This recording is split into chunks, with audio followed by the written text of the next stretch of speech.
Hey, what's going on, friends? Thanks for tuning into the 100 Days. Darren Williger, it's day 38 here, and exciting times. Anyway, it's kind of crazy. I thought I actually had made a vlog this morning, a car vlogs, if you will, and the thing is, I have a camera mounted to the windshield of the car, and I hit record, and I can't see the screen. I just hope I'm in frame, and I shoot, and unfortunately, the little bloggy ran out of battery.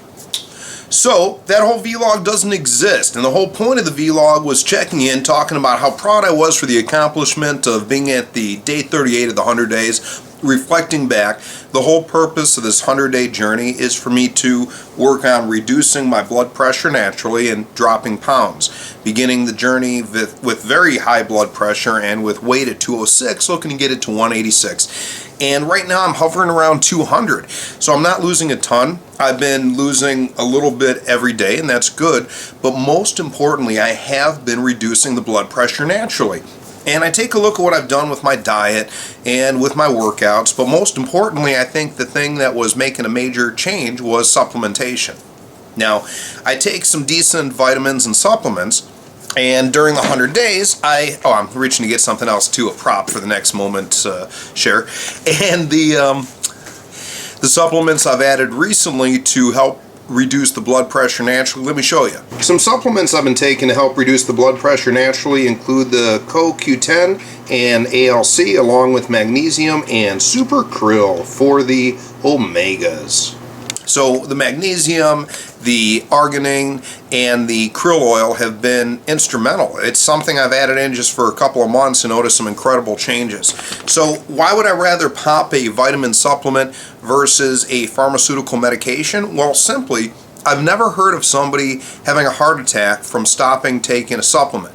However, I've heard that if you stop taking a beta blocker, which was originally prescribed by the doctor with the high blood pressure, you can invoke cardiac arrest because you're chemically throwing things off. So I would rather take my fish oils and magnesium and my CoQ10 and all that. Another thing I had picked up during the journey of the blood pressure improvement is this respirate device. And admittedly, I've not used it a ton. I do find it relaxing, and I'm going to continue to use it more, and I want to make like a little checklist for myself. I'm very good about taking the supplements daily. I want to make sure I use the respirate daily and also log my meals and my fitness even more. This past week or so I've been doing the detox portion of the 100 days as well. And that includes not only having the psyllium and the bentonite, but also actually eating healthier. I've been eating a lot of chicken lately. And that's it. I got a new shirt. Want to take a look at it?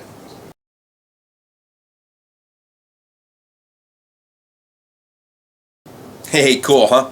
So that's it. Anyway, my point is this. It's about tenacity. It's about pushing through. My buddy Rick had put up his 100-day vlog about the topic of forgiveness, and I reflected on that this weekend. And the whole idea of forgiveness, I want to forgive myself for not always overachieving. Let me rewind. I put an unbearable amount of pressure on myself sometimes to overachieve. Sometimes to the point that if I'm not constantly overachieving, that I'm failing.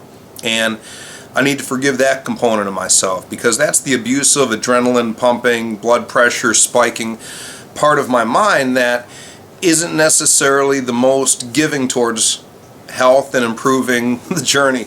I look at things I do, and I love overachieving, and I make sacrifices along the way to do so, and I'll continue to do so. But what I'm going to learn to not do is not beat myself up if I've not hit a particular goal ahead of time type thing. And it's just something I'm learning to focus on and be a little bit more realistic. I do like to set my goals very high and achieve them. And I talked a little bit about the cost, and sometimes you make sacrifices. Now, I look at these things, and these are choices I make because of where I want to be in life and who I want to be and how I want to be. And I notice the naysayers, that the people who are going to say mostly against this type of tenacity and perseverance are people who aren't necessarily satisfied in their own lives. And I know people who are going to constantly complain about the cards they're dealt, or not having the career they choose, or not having the success they seek. But those are the same people who are going to comment to me and say, oh, that sucks that you chose to work this weekend, or that sucks that you do this, that sucks. Those people who say that sucks. And it's pretty common that you're going to have folks who are going to push you towards one way or another. And I think the majority of people who do this to us mean well. Let's take a look at families, for instance. I know that my family is going to be one of the first groups of people to talk me out of particular goals, or tried to. Obviously, they've not succeeded at that. But it's pretty normal for our parents or any close family member to, even a spouse, to talk us out of what it is that we're trying to achieve. And I think part of the giving part of that is folks feel that they're somehow helping to alleviate our expectation setting so we're not going to be crashing from disappointment. Or maybe because of different disappointments they've experienced, they're trying to help us to, I don't know, either way it doesn't help me. The one thing that does help me is believing in myself, deciding what the goals are, visualizing achieving them successfully, and tenaciously chasing after them. That works for me. And I'm going to continue to focus on that. And I continue to set realistic goals, and I continue to set realistic boundaries and ways that I work best. Today I'm happy to be working from home, and it's a very productive time for me. People may even say, oh, it must be nice to be home. Well, the reality is, outside of this vlog where I'm in the home part of my home, I'm going to be in my home office. And with the exception of a bio break or getting some coffee, I'm going to be in that home office working. And I get a lot more done. I tend to work a little bit earlier to a little bit later. And that's my choice, and I enjoy this productive time. I'm debating if I go to the gym or not today. It is chest and tri day, and I may just work out from home. It's a rainy, crappy day, but more importantly, that 15 minutes to the gym and back, I could be using to make more calls and get more emails and stuff caught up with. And on that note, too, I'm creating more rules with how I use email personally and professionally. I find the whole technology not only somewhat archaic, but the way that people use it, not ideal towards how I've learned to be more productive. Anyway, that's it. I want to check in. I appreciate the opportunity to do so.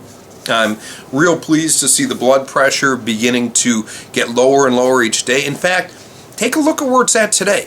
Okay, so this is Monday at, what are we looking at, around 11 o'clock a.m. This is pretty good for a Monday. As far as fitness this morning, just got in a walk, I won't even call it a run, and been eating healthy, but that's about it. I'm taking my supplements, of course, so pleased to see that. Yeah, so middle of the day on a Monday, and the blood pressure is within semi-healthy ranges. I mean, very healthy ranges, especially considering how ridiculously high my journey began at. And that's from taking supplements, eating a little better, working out a little bit more. And I say little. Again, it gets back to my drive to over-push myself, because I know I could be pushing more in the fitness area, and I know I could be improving my diet even more. And it's even sacrifices in those areas that we tend to want to reward ourselves and treat ourselves, and that's not a bad thing either. But if it constantly becomes the way we eat and we consume excess carbohydrates or fattening sweet foods because it's some reward or because we want to offset some feeling inside, well, I'm learning that it's best to look at that feeling inside and understand what it is that I want to change internally versus finding some type of external solution to compensate. And that's been a very valuable lesson for me to pick up. Been doing a lot more cooking and enjoying this this cookbook that my dad sent out. Thank you very much, Dad. I appreciate the cookbook there. It's creative.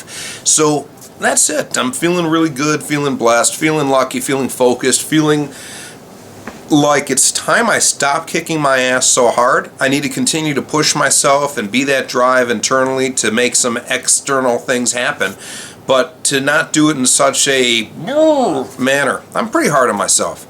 I'm damn hard on myself, and I'm going to continue to be, but I'm also going to loosen up in particular areas and take a step back and recognize the accomplishments, as I probably don't spend enough time doing that. It's this whole philosophy of, if I don't think about, you know what, I don't want to digress too much. I got a real good mind focus here today on what it is I need to do and how I need to do it. So I'm going to go back to kicking some ass. It's Monday. Hope you guys are having a fantastic week. It's day 38 of the 100 days. And be speaking with you soon. Thanks.